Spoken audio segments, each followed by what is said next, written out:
guess I was in a really privileged position because I was reporting on Indonesia, so I was able to travel around the archipelago, and I felt like I learnt something every day actually. I felt like and I think in some ways it's a cliche, but the more I learned, the more I realised how little I knew.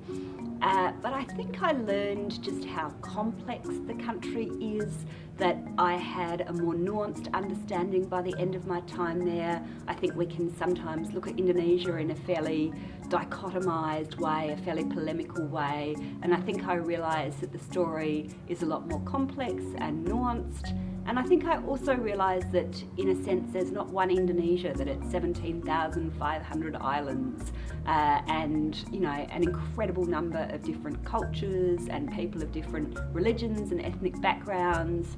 And it really is quite a remarkable archipelago, really, a federation, I guess.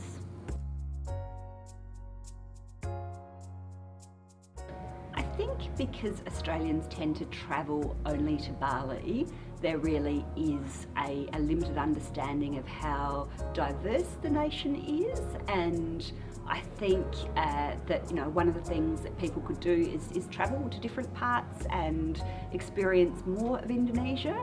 I think given how close we are to Indonesia, the fact that so few people speak it when, it's a relatively easy language to learn in terms of sharing the same alphabet as English, and having a relatively simple grammar. And I say that as someone who's, trying to learn it, and I'm not saying that it's easy by any stretch of the imagination, but if more Australians learned Indonesian, that would lead to more understanding.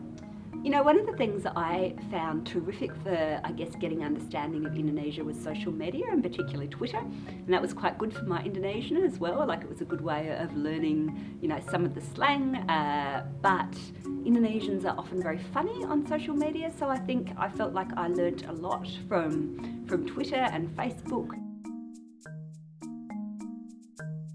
One of my most interesting assignments was when I went to Toraja and looked at the culture of death rituals in Toraja, and the way they really honour their ancestors, to the extent that they even have ceremonies where they clean and groom the corpses, they have family shots with them.